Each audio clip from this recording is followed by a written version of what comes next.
North south ইউনিভার্সিটির VC Atikul ইসলামের পদত্যাগের দাবিতে আন্দোলন শুরু করে শত শত শিক্ষার্থী।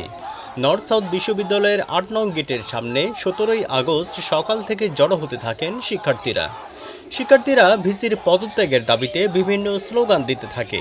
এক পর্যায়ে ভার্সিটির শিক্ষক পরিস্থিতি শান্ত করার চেষ্টা করলেও তা ব্যর্থ হয় এবং আন্দোলনকারী শিক্ষার্থীরা মিছিল নিয়ে স্লোগান দিতে দিতে ১ নং গেটের অভিমুখে রওনা হয়।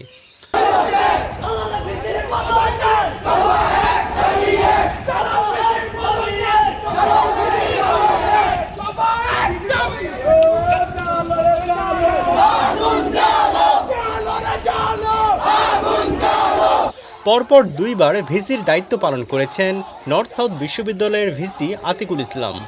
শিক্ষার্থীদের দাবি তিনি আবারও তৎকালীন ক্ষমতাসীন দল আওয়ামী লীগকে ম্যানেজ করে তাদেরকে বিভিন্ন অনৈতিক সুযোগ সুবিধা দিয়ে টানা তৃতীয়বারের মতো চেয়ার দখল করার চেষ্টা চালিয়ে গেছেন এবং সফলও হয়েছেন। শিক্ষার্থীরা আরও বলেছেন তাদের মেইলের অ্যাকাউন্ট স্টোরেজ কমিয়ে দেয়া, সাবেক শিক্ষার্থীদের মেইল স্থায়ীভাবে ডিলিট করে দেয়া, বিভিন্ন কারণে শিক্ষকদের দায়িত্ব থেকে সরিয়ে দেয়া এবং আন্দোলনের অংশগ্রহণের জন্য শিক্ষার্থীদের সাসপেন্ড পর্যন্ত করা হয়েছে। তিনি শিক্ষার্থীদের ক্যাম্পাসেও প্রবেশে বাধার সৃষ্টি করেছেন। ছাত্র জনতার আন্দোলনে উনি সাবেক প্রধানমন্ত্রী শেখ হাসিনার সহযোগী হয়ে পাশে থেকেছেন। শিক্ষার্থীরা জানান ভিসির পদত্যাগ এবং শিক্ষার্থীদের প্রতিটি দাবি বাস্তবায়ন করেই শিক্ষার্থীরা একাডেমিক কার্যক্রমে ফিরে আসবে, অন্যথায় না। আমরা এটা কখনো মানতে পারবো না, এটা একটা মিস্টেক ছিল। This was a decision made by someone যে গেট বন্ধ থাকবে। ৫ম আগস্ট গেট না খোলা থাকাতে এত মানুষ আহত হয়েছে, আর খুলবেই বা কিভাবে? গেট ছিল তালা। সমস্ত বাংলাদেশ সেদিন জানতো ৫ম আগস্ট লং মার্চ হবে। সেদিন কেন গেটে তালা দেওয়া ছিল? যে কোনো মুহূর্তে যে কোনো দুর্ঘটনায় ঘটতে পারতো, কেউ মারা যেতে পারতো। এটা অস্বাভাবিক কিছু নয়। মানুষ গেটের ওপর লাফ দিচ্ছিল যান বাঁচানোর জন্য, শিক্ষকরা মার খাচ্ছিল, টিয়ার সেলের গ্যাসে চোখ জ্বলে যাচ্ছিল। সেদিন ভেবেছিলাম আমরা সবাই মারা যাব। এই দৃশ্য থেকে আমার মনে হয় না কেউ দেখে চুপ থাকতে পারবে। এনএসইউ আমাদের ইমার্জেন্সি মেডিকেল টিম দেওয়ার কথা, সেটাও দেয়নি। ভার্সিটির ভিতরে বম ফেকা হয়েছে, সেটা কেন? নাম্বার কেন সব অফ ছিল মেডিক টিমের? আমরা কেন আমাদের এনএসইউ স্টুডেন্টদের আইইউবি স্টুডেন্ট থেকে শুনতে হয়েছে আপনাদের মেডিক টিম কোথায়? এটা কি লজ্জিত কোনো বিষয় না? এখানে একটা কথা আমি বলতে চাই ভিসি স্যারকে, আপনি প্লিজ গার্ড মামাদের উপর দোষারোপ দিবেন না, কারণ তারা তো উপরের নির্দেশ থেকে চাকরি করছে। এই নির্দেশটা কার থেকে ছিল যে 18, 19, 36 জুলাই সব দিনে গেট বন্ধ থাকবে? এর বিচার আমরা চাই। জবাব জবাব জবাব চাই, জবাব জবাব জবাব চাই, জবাব জবাব জবাব চাই।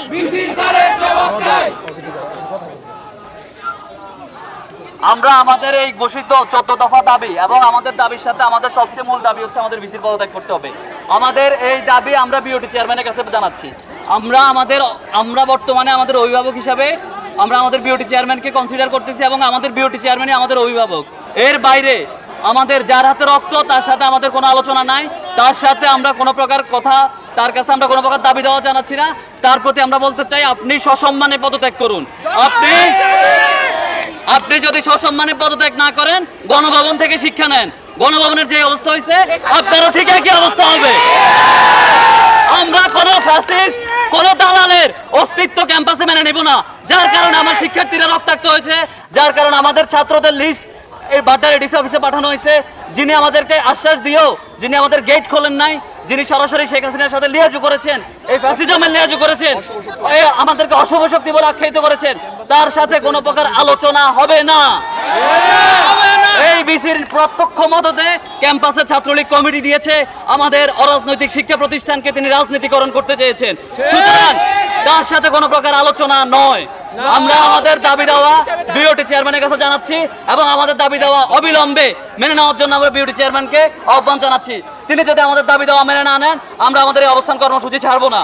আমাদের দাবি, মূল দাবি আমাদের ভিসির পদত্যাগ। ভিসি আতিক যদি পদত্যাগ না করে, তাহলে তাকে বলবো, আমরা আপনাকে এখনো সম্মান করি, আপনি যদি সসম্মানে পদত্যাগ করতে চান করুন, নতুবা গণভবনের মতো অবস্থা আপনার হবে।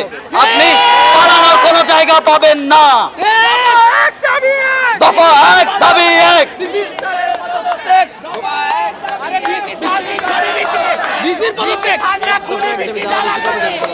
এক দফা এক দাবি, দালাল ভিসি কবে যাবি? এক দফা এক দাবি, এক দফা এক দাবি, এক দফা এক দাবি, এক দফা এক দাবি, এক দফা এক দাবি। ছেলে মেয়েরা নর্থ সাউথ ইউনিভার্সিটিতে লেখাপড়া করে। আমরা অনেক প্রত্যাশা নিয়ে নর্থ সাউথ ইউনিভার্সিটির ছেলে মেয়েদেরকে ভর্তি করে গেছি, কিন্তু এখানে এক আতিকুল ইসলাম, অধ্যাপক আতিকুল ইসলাম, ওনার স্বেচ্ছাচারিতায় আজকে নর্থ সাউথ ইউনিভার্সিটি বন্ডল অবস্থায় পড়ে আছে।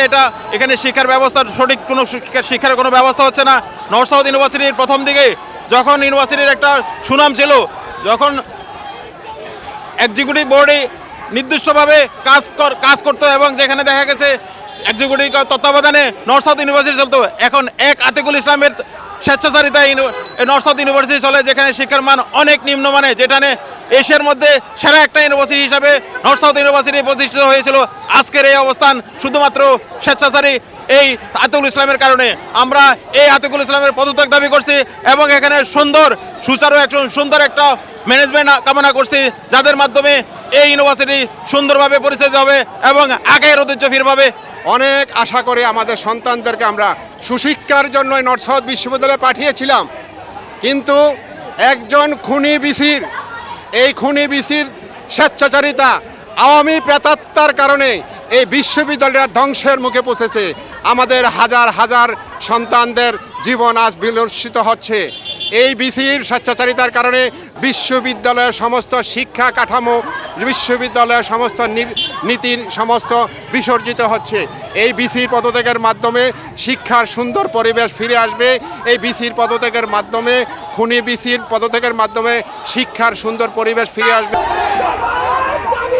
দালাল ভিসির পদত্যাগ, দালাল ভিসির পদত্যাগ, দালাল ভিসির পদত্যাগ।